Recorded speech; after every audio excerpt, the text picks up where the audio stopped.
어, 오순절은 6월절, 초막절과 함께 이스라엘 3대 절기로 불렸습니다.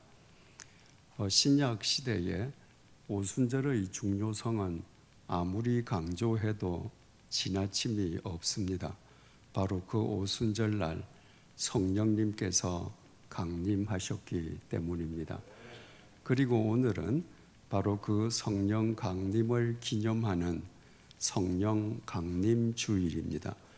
오늘 주신 본문을 통해서 성령님께서 어떻게 강림하셨고 성령님께서 강림하셨을 때에 어떤 일이 있었는지 함께 살펴보도록 하겠습니다. 1절을 보시겠습니다. 오순절 날이 이미 이르매. 오순절은 이스라엘 백성들이 400년에 걸친 이집트의 노예살이에서 해방된 것을 기념하는 6월절 후 50일째 되는 날입니다. 지금 본문은 오순절 날이 이미 이르매라고 번역이 되어 있어서 단지 시간의 흐름에 따라서 오순절이 임박하게 도래한 것 같은 뉘앙스를 우리에게 주고 있습니다. 그런데 헬라어 심플레로오라는 동사의 참 뜻은 채워졌다는 의미입니다. 가령 여기에 물통이 하나 있다고 가령해 보십시다. 그리고 그 물통에 물을 한 바가지씩 떠서 넣는다고 하십시다. 만약에 시간을 강조하는 사람이라면 물통에 물이 이미 찼다라고 말을 할 것입니다. 그러나 그 물통에 들어있는 물의 양을 강조하는 사람이라면 물이 가득 찼다고 말을 할 것입니다. 헬라어 동사 심플레로우는 후자의 의미로 가득 찼다는 의미입니다. 무엇이 가득 찼다는 의미입니까? 오순절이 가득 찼다는 의미입니다. 오순절이 가득 찼다는 것은 또 무슨 의미이겠습니까? 단지 시간의 흐름에 의해 오순절이 이런 것이 아니라 하나님의 치밀하신 섭리에 의해서 오순절이 도래했다는 뜻입니다. 이스라엘 백성들은 6월절을 그들의 종교적 정월로 삼았습니다. 400년에 걸친 이집트의 노예살이에서 하나님의 은혜로 해방되어 자유를 얻은 것보다 더 큰 민족적 경사는 없다는 의미에서였습니다.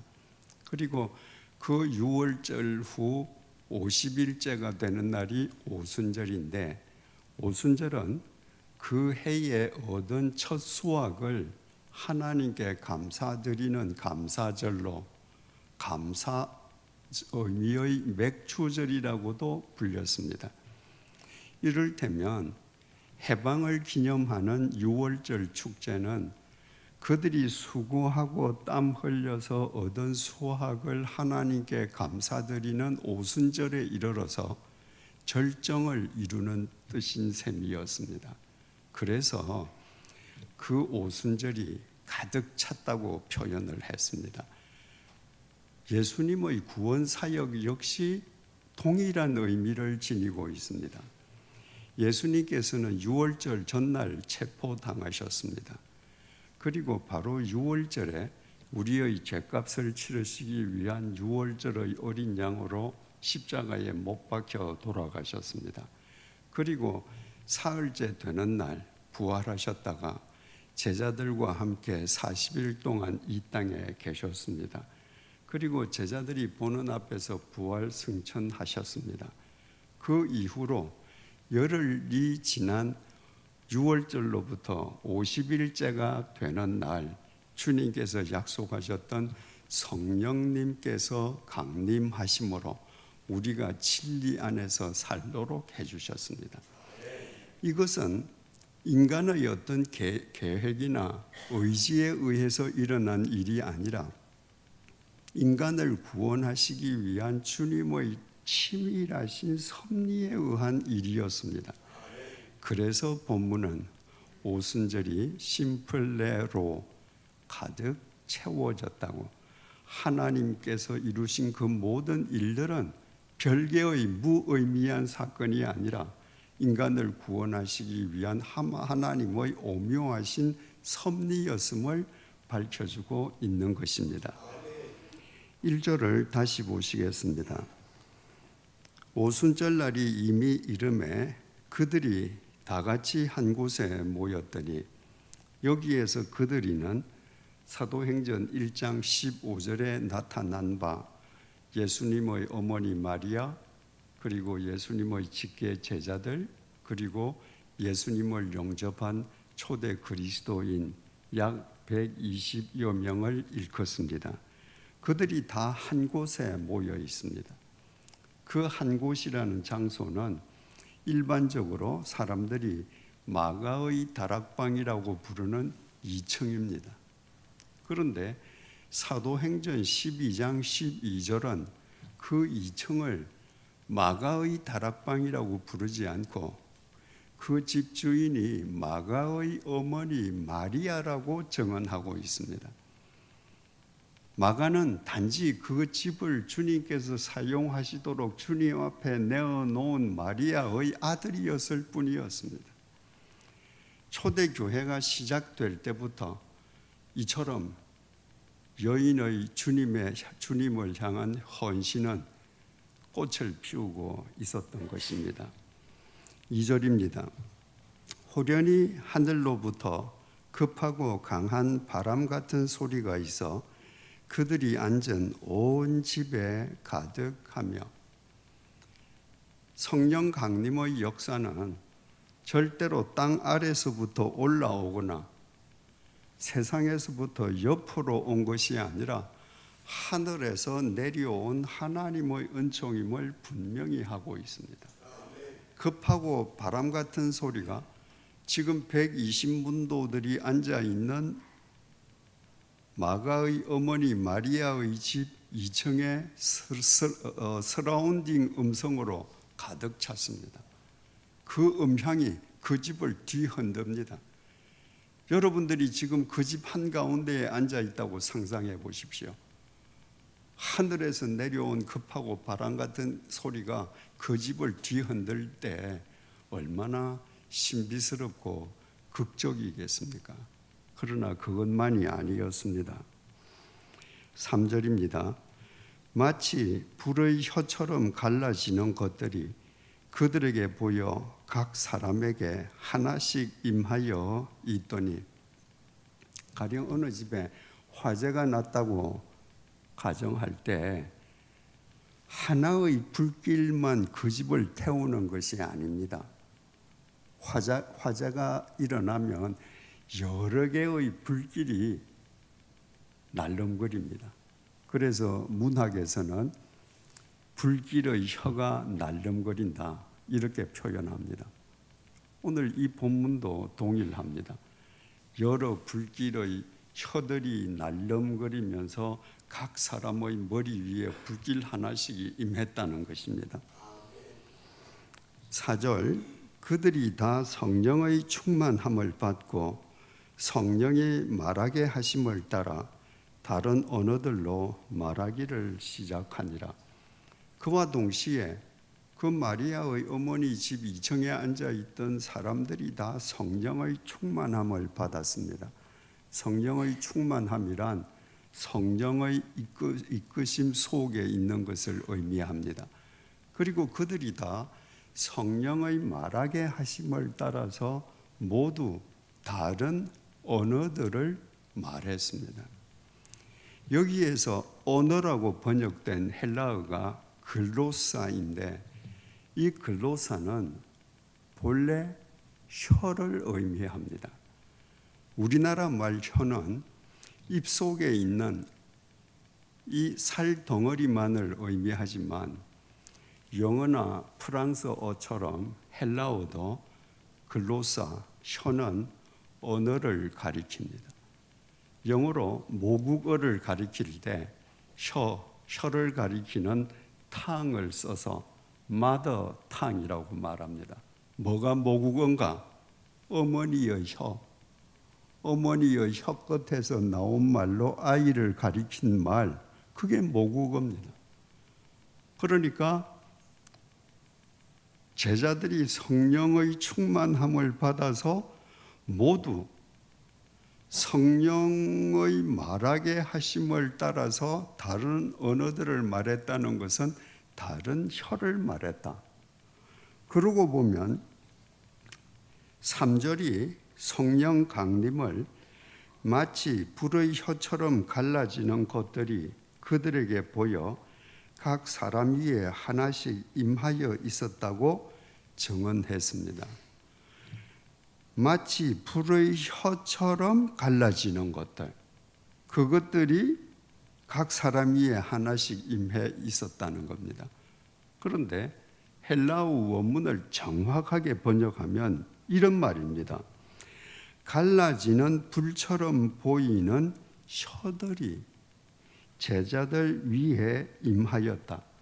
불의 혀처럼 갈라지는 것이 아니고 갈라지는 불처럼 보이는 혀들이 제자들에게 임했다.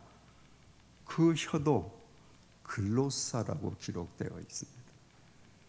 갈라지는 불처럼 보이는 혀, 글로사가 제자들에게 임했습니다.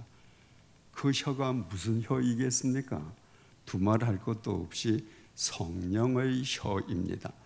성령의 혀가 제자들에게 임했을 때 그 제자들이 성령의 혀로 다른 혀, 성령의 혀로 다른 언어들을 말하기 시작한 것입니다.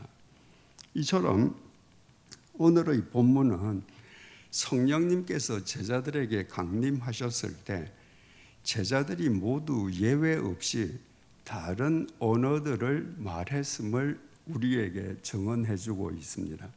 이를테면 제자들이 사용하던 일상의 언어가 아닌 다른 방언을 말한 것입니다. 특정 교단이나 특정 교파에서는 이때 제자들이 말한 이 방언을 가르쳐서 천사의 방언, 즉 우리가 무슨 뜻인지 알아들을 수도 없는 천사의 말이라고 절대시 하기도 합니다. 그러나 이때 제자들이 성령의 혀를 입어서 말했던 다른 혀, 다른 언어가 무엇이었는지 아무도 오해할 수 없도록 본문은 우리에게 명료하게 설명해주고 있습니다. 5절입니다. 그때에 경건한 유대인들이 천하 각국으로부터 와서 예루살렘에 머물러 있더니 주전 586년에 예루살렘이 바벨로니아 제국에 멸망당했습니다. 그때 수없이 많은 유대인들이 지중해 세계로 흩어져 도피했습니다. 그들의 후손은 선조들이 정착한 땅에 대를 이어서 살면서 현지의 언어, 그러니까 유대인의 입장에서 보면 외국어지요. 현지 외국어를 모국어로 삼고 대대로 살았습니다. 이른바 디아스포라 유대인들입니다. 그 디아스포라 유대인들 가운데 경건한 믿음을 지닌 디아스포라 유대인들이 오순절을 맞아서 예루살렘을 방문한 사람들이 많이 있었습니다. 6절부터 8절입니다. 이 소리가 나매, 이 소리는 바로 제자들이 다른 언어를 말하는 소리입니다. 큰 무리가 모여 각각 자기의 방언으로 제자들이 말하는 것을 듣고 소동하여 다 놀라 신기하게 여겨 이르되, 보라, 이 말하는 사람들이 다 갈릴리 사람이 아니냐? 우리가 우리 사람이 난 곳 방언으로 듣게 되는 것이 어찌 됨이냐? 제자들이 성령의 혀로 다른 언어들을 말하기 시작했을 때 지중해 세계에서 그곳에 모여왔던 디아스포라 유대인들 사이에서 일대 소동이 일어났습니다. 그들이 제자들을 가리켜서 쟤들 다 갈릴리 사람 아니야? 당시 유대인들에게 갈릴리 사람이라는 표현은 세상에서 제일 가난하고 무식한 사람의 대명사였습니다. 쟤들 저 억양을 봐. 저거 분명히 무식한 갈릴리 사람인데 쟤들이 말하는데 우리가 어떻게 우리 모국으로 알아듣지? 그러니까 거기에 모여 있는 디아스포라 유대인들 입장에서는 지금 저 무식하고 배운 것 없는 저 갈릴리 출신의 제자들이 자기들의 모국어를 지금 말하고 있는 거예요. 그렇게 깜짝 놀랐습니다. 그 자리에 있던 그 디아스포라 유대인들은 지중해 지역 한 곳에서 온 사람이 아니었습니다. 지중해 지역 한 곳에서 온 사람들이라면 한 외국어로만 들렸을 것 아닙니까? 9절부터 12절입니다.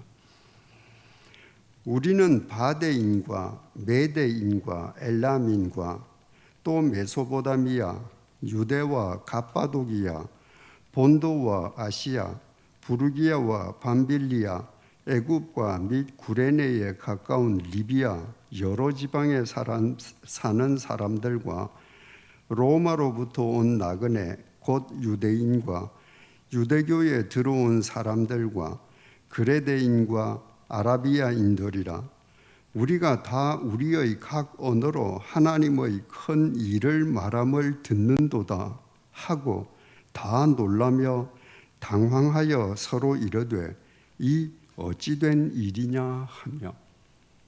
지금 그곳에 모인 사람은 지중해 세계 16개 지역에서 온 디아스포라 유대인들이었습니다. 바꾸어 말하면 16개의 각각 다른 외국어를 사용하는 디아스포라 유대인들이었습니다. 그런데 그 16개의 언어를 사용하는 그들이 지금 제자들이 이야기를 하는데 각각 자기 모국어로 들리는 겁니다. A 지역에 온 사람, A 지역에서 온 사람은 A 지역의 모국어로, B 지역에서 온 사람은 B 지역의 모국어로. 그러니까 그 사람들이 놀랄 수밖에 없죠.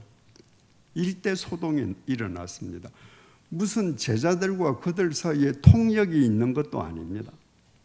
무식한 제자들은 그냥 이야기할 뿐인데 그 자리에 있는 디아스포라들은 각각 자기의 모국어로 듣고 도대체 이 어떻게 된 일이냐고 놀랐습니다. 제자들은 알고 있었죠. 그것은 바로 위에서 임하신 성령의 혀로 가능했던 것입니다. 그것은 사람들이 알아들을 수 없는 천사의 말이 아니었습니다. 사람들이 분명히 알아들을 수 있는, 사람들 간에 소통할 수 있는 언어였습니다. 제자들은 갈릴리에서 가난하고 무식하고 정규 교육을 받아본 적이 없었습니다. 비정규적인 교육도 받아본 적이 없었습니다. 그러니까 평소라면 그들과 외국어를 사용하는 16개 지역에서 온 디아스포라 유대인들 사이에 소통이 이루어질 수가 없었습니다.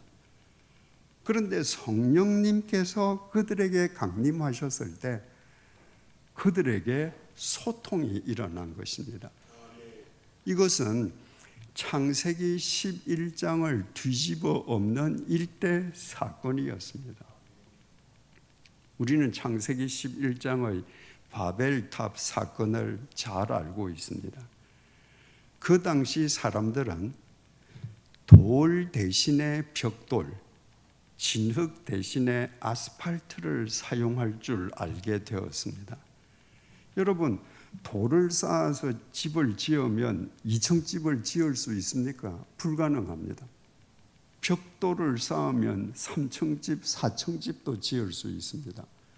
진흙을 이겨서 집을 지으면 높이에 한계가 있는데 벽돌 사이사이에 아스팔트를 집어넣으면 원하는 높이대로 쌓을 수 있는 거예요. 그 당시 사람들의 입장에서 보자면 획기적인 기술의 발달이요 놀라운 과학의 진보였습니다. 그들이 이룬 그 과학의 진보로 하늘에 이르는 탑을 만들기로 했습니다. 스스로 자기들을 높이고 그 높은 탑을 만들어서 그것을 구심점 삼아서 흩어짐을 면하기 위함이었습니다. 한마디로 말해서 스스로 하나님의 자리에 앉아서 인생의 주인 역할을 하기 위함이었습니다.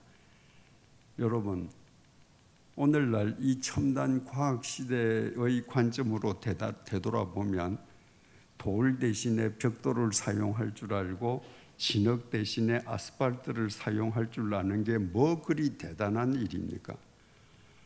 그런데 그들은 그것을 첨단 과학이라고 믿고 하늘에 이르겠다고 소리를 쳤습니다.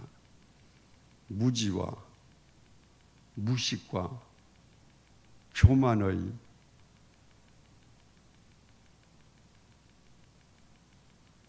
전형적인 예였습니다.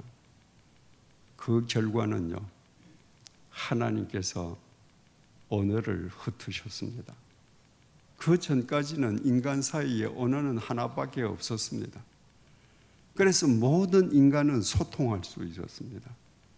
그런데 바벨탑 사건 이후에 하나님께서 언어를 흩으심으로 인해서 언어의 분열은 곧 인간 간의 단절과 인간 간의 대립과 인간 간의 갈등과 인간 간의 분열을 낳았습니다. 그래서 인간 간의 다툼이 끊어지지 않았습니다. 그 언어로 인한 인간 간의 단절이 오순절날 성령 안에서 하나로 회복된 것입니다. 성령의 역사가 아니고는 불가능한 일이었습니다.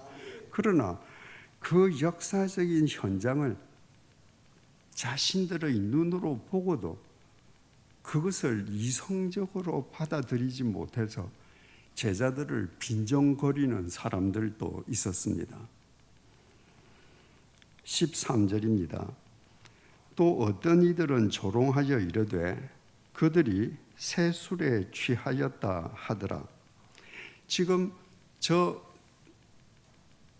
가난하고 무식하고 외국어를 배워본 적도 없는 저 갈릴리 출신의 제자들이 하는 말이 우리에게 우리 모국으로 들리는 것은 쟤들이 새 술에 취해서 우리가 지금 혼돈하고 있는 거라는 겁니다. 유대인들은 포도를 수확하면 포도 수확과 동시에 그 포도를 포도 틀에서 짜서 포도즙을 담가 두었습니다.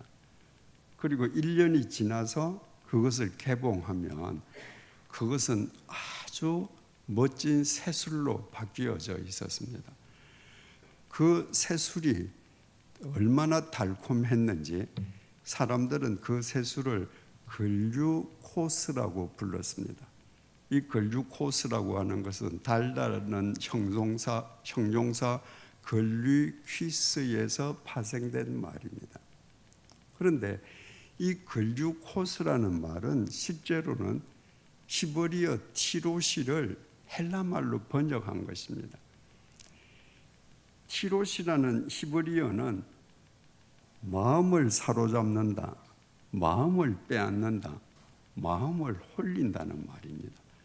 1년이 지나서 개봉한 새술이 얼마나 향기롭고 감미로운지 그 맛이 사람을 사로잡고 사람의 마음을 홀리고 사람의 마음을 빼앗는다는 의미로서 티로시라고 부른 것입니다. 어떤 사람들이 제자들을 빈정거리기를 쟤들이 새술을 먹고 저런다라고 한 것은 쟤들이 지금 새술에 마음이 홀려서 그 새술에 홀린 마음으로 우리를 홀리고 있기 때문에 우리가 지금 다 착각하는 거야 라는 식으로 빈정거렸던 것입니다. 그래서 베드로가 이에 즉각 반박합니다. 자기네들은 술을 먹은 적이 없다는 거죠. 14절에서 20절입니다. 베드로가 11사도와 함께 서서 소리를 높여 이르되 유대인들과 예루살렘에 사는 모든 사람들아, 이 일을 너희로 알게 할 것이니 내 말에 귀를 기울이라. 때가 제3시니 너희 생각과 같이 이 사람들이 취한 것이 아니라 이는 곧 선지자 요엘을 통하여 말씀하신 것이니 일러서되 하나님이 말씀하시기를 말세에 내가 내 영을 모든 육체에 부어주리니 너희의 자녀들은 예언할 것이요 너희의 젊은이들은 환상을 보고 너희의 늙은이들은 꿈을 꾸리라. 그때에 내가 내 영을 내 남종과 여종들에게 부어주리니 그들이 예언할 것이요 또 내가 위로 하늘에서는 기사를 아래로 땅에서는 징조를 베풀리니 곧 피와 불과 연기로다. 주의 크고 영화로운 날이 이르기 전에 해가 변하여 어두워지고 달이 변하여 피가 되리라. 지금 베드로가 인용한 구약 성경은 요엘서 2장 28절부터 31절 내용으로 요엘이 이제 말세가 되면 하나님께서 이렇게 각 사람들에게 성령을 부어주실 터인데 하나님께서 성령을 부어주시면 이런 현상이 나타날 것이라고 예언한 내용입니다. 그러니까 베드로는 당신들은 지금 우리로 보고 새술에 취해서 마음이 홀려서 당신들을 홀린다고 하는데 우리는 새술에 취한 것이 아니라 우리에게 지금 성령이 임했기 때문입니다라고 요엘서를 인용한 것입니다. 요엘 선지자는 성령이 임하시면 자녀들이 예언할 것이고 늙은이들은 꿈을 꿀 것이고 젊은이는 환상을 보고 남종과 여종도 예언을 할 것이고 하늘과 땅에서 기사와 징조가 나타날 것인데 불과 피와 연기라고 했습니다. 그런데 오순절에 제자들에게 성령님에게 강림하실 때 지금 베드로가 인용한 요엘서의 내용과 같은 그 어떤 현상도 일어나지 않았습니다. 오순절날 성령님께서 강림하실 때에 그들의 자녀들이 예언한 적이 없습니다. 늙은이들이 꿈을 꾼 적이 없습니다. 청년들이 환상을 보지도 않았습니다. 남종과 여종도 예언하지 않았습니다. 하늘과 땅에서 피와 불과 연기가 피어오른 적은 더더욱 없었습니다. 그런데도 베드로는 자기들에게 전혀 일어나지도 않은 내용을 설파한 요엘서를 들어서 자기들에게 성령이 임했다고 주장을 했습니다. 베드로가 배운 것이 없는 무식한 갈릴리 출신이어서 베드로가 성경을 잘못 인용한 것이겠습니까? 아니었습니다. 베드로가 지금 주장하고자 하는 것은 여러분들은 성령이 강림하시면 자식들이 예언하고 젊은이들이 환상을 보고 늙은이들이 꿈을 꾸고 하늘과 땅에서 피와 연기와 불이 일어날 것이라고 알고 있지요. 그럴 수 있습니다. 그런데 우리에게 성령이 임할 때 그보다 더 큰 역사가 일어났습니다. 인간 간에 단절되었던 언어가 성령 안에서 하나로 회복되었습니다. 소통이 되지 않던 우리 사이에 소통이 일어났습니다. 이것이 요엘서가 말한 예언보다 더 큰 성령 강림의 증거입니다 하고 이야기한 것입니다. 여러분, 어떤 사람이 성령 충만한 사람이겠습니까? 청산유수처럼 기도하지 못해도 밤을 새워가며 철야 기도하지 못해도 가지고 있는 모든 재산을 송두리째 하나님 앞에 헌금하지 못해도 몸을 불사르게 내어 던지면서 봉사하지 못해도 인간 간의 단절을 깨트리고 성령의 혀로 인간 간에 소통하는 새로운 삶을 시작하는 사람이 있으면 그 사람이 세상에서 아무리 보잘것없는 사람이라도 그가 바로 성령 충만한 사람입니다. 여기에서 우리가 간과하지 말아야 할 중요한 사실이 있습니다. 베드로가 단절된 인간의 관계를 성령의 혀로 소통시키는 것보다 더 큰 성령 강림의 증거는 없다고 강조했던 때가 몇 시였느냐 하는 것입니다. 14절부터 15절입니다. 베드로가 11사도와 함께 서서 소리를 높여 이르되 유대인들과 예루살렘에 사는 모든 사람들아 이 일을 너희로 알게 할 것이니 내 말에 귀를 기울이라. 때가 제3시니 너희 생각과 같이 이 사람들이 취한 것이 아니라.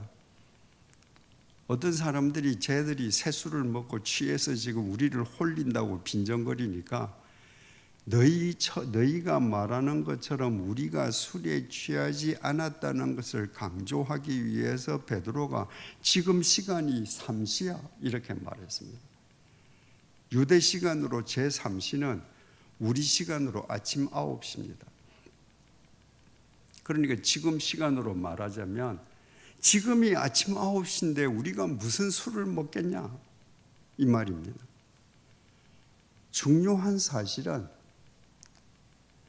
차타가 공인할 수밖에 없도록 베드로가 성령 충만했을 때 베드로가 성령 충만했던 시간이 아침 9시였다는 것입니다.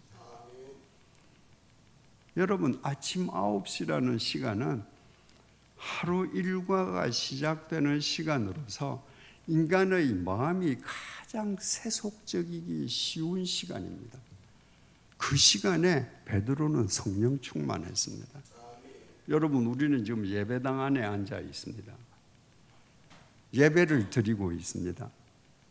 예배당이라는 장소의 특성상, 예배 시간이라는 시간의 특성상 주일날 여러분들 다 주님을 의식할 수 있습니다. 여러분의 마음이 주님께 집중될 수 있습니다. 그러나 여러분의 믿음의 참된 여부는요, 주일날 예배당에서가 아니라 주일이 지난 뒤에 월요일 아침 9시에 판명됩니다. 내일 아침 9시, 월요일 아침 9시, 우리는 성령 충만한 마음으로 한 주를 시작하겠습니까? 아니면 누구보다 속된 마음으로 한 주를 시작하겠습니까?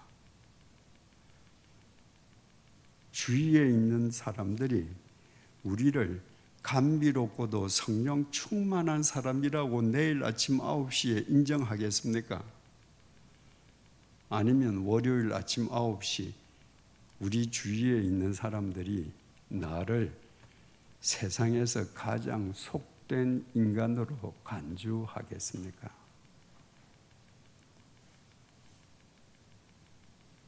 여러분, 스스로 속지 마십시오.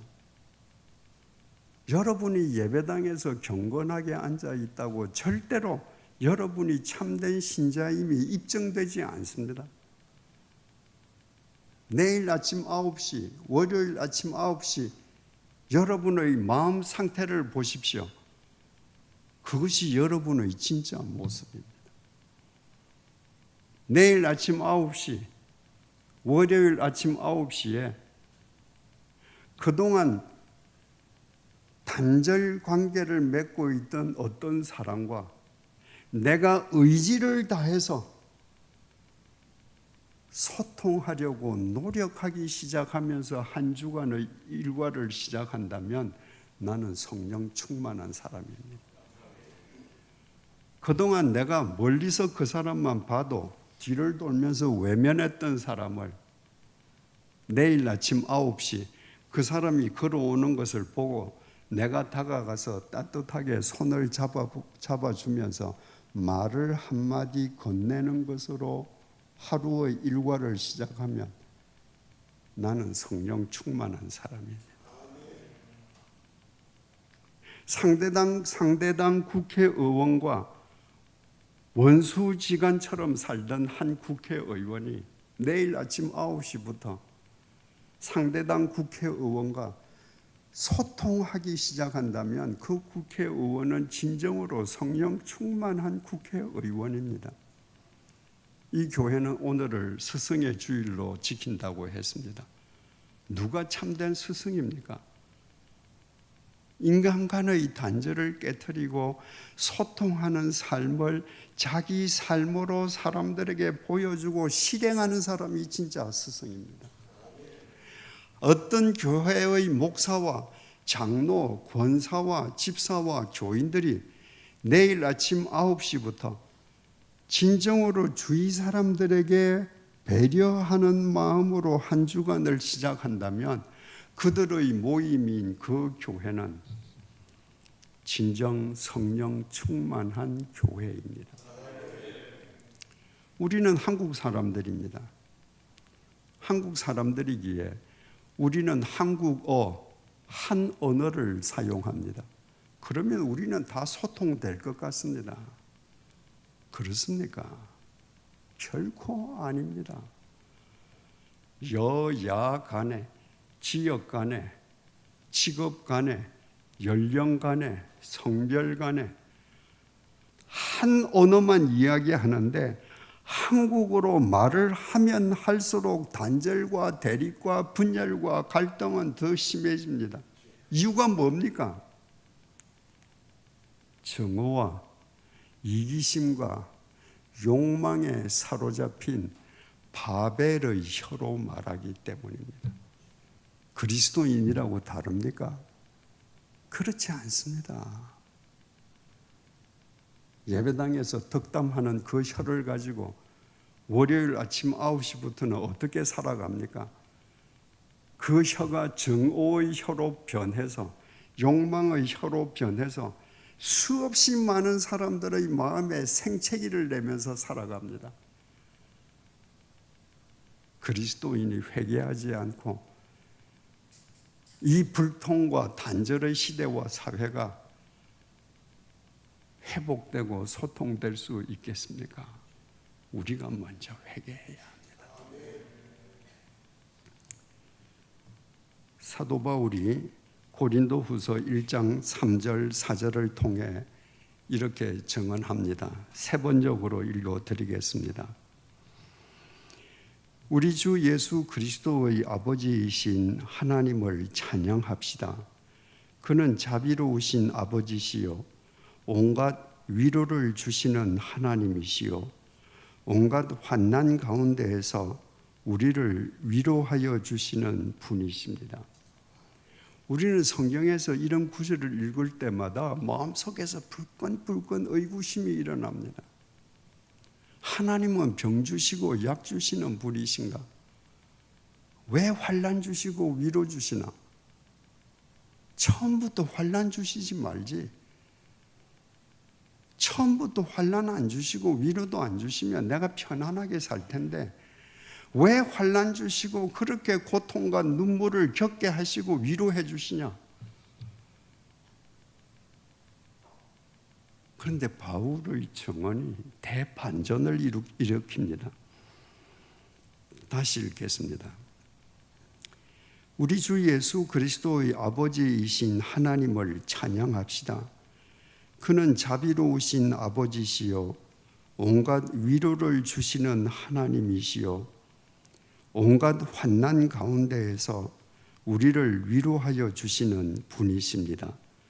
따라서 우리가 하나님께 받는 그 위로로 우리도 온갖 환난을 당하는 사람들을 위로할 수 있습니다. 하나님은 절대로 병 주고 약 주시는 분이 아니십니다.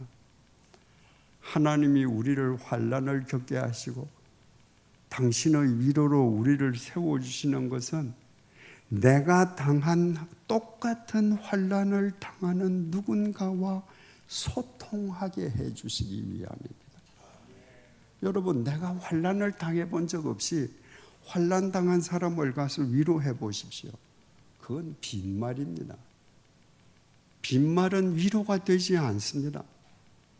빈말은 마음에서 마음의 소통을 일으키지 않습니다. 그런데 내가 환난을 당했다, 하나님의 위로를 힘입어서 일어선 경험이 있다면, 지금 환난을 당해서 눈물의 절망의 10년을 헤매는 사람을 찾아가서 그와 소통할 수 있습니다. 그의 덩어리에 내가 손만 얹어줘도 마음과 마음이 소통합니다. 왜? 나를 위로하신 하나님의 위로가 나를 통로로 삼아 그의 심령으로 흘러가기 때문입니다. 하나님께서 우리로 하여금 환난당하게 하시는 것은 이 세상에서 환난당하는 사람들과 소통하며 살아가게끔 해주시기 위함이라는 겁니다. 사랑하는 교우 여러분, 우리가 어떤 상황을 당하든지 그 상황을 성령의 혀로 똑같은 상황을 당하는 사람들과 소통하는 성령 충만한 삶을 살아가기 시작하십시다. 그때 우리가 세상에서는 아무리 보잘것없다 해도 우리가 이 세상에 있음으로 인해서 이 세상의 단절과 분열은 종식될 것이요, 성령의 혀로 말하는 우리를 통해 이 세상은 소통되고 화합의 사회로 회복되기 시작할 것입니다. 기도하겠습니다. 주님, 그동안 나는 주님을 믿는다면서도 언젠가는 썩어 문드러질 이 짧은 새치혀로 정오의 언어, 이기심의 언어, 욕망의 언어, 바벨의 언어만을 발설해 왔습니다. 그 결과 내가 사는 이 세상은 나로 인해 갈갈이 찢어졌고 나와 가장 가까운 사람 간에도 철옹성 같은 단절의 벽이 가로막고 있습니다.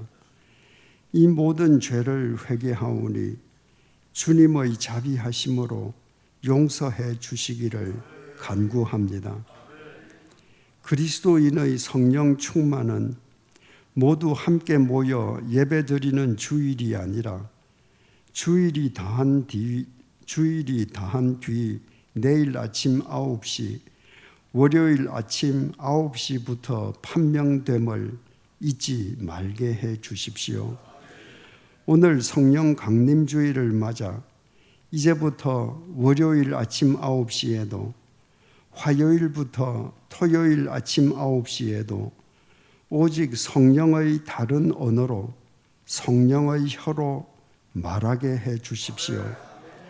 어떤 상황을 맞닥뜨리든 그 상황을 누군가와 진정으로 소통하는 통로로 성화시키게 해 주십시오. 그리하여 우리가 어디에 두 발 딛고 있든 우리가 그곳에 있음으로 인해 그곳에 난무하는 바벨의 언어가 종식되며 분열과 대립의 이 시대가 주님 안에서 통합되고 치유되는 새 역사가 일어나게 해 주십시오. 예수님의 이름으로 간절히 기도드립니다. 아멘.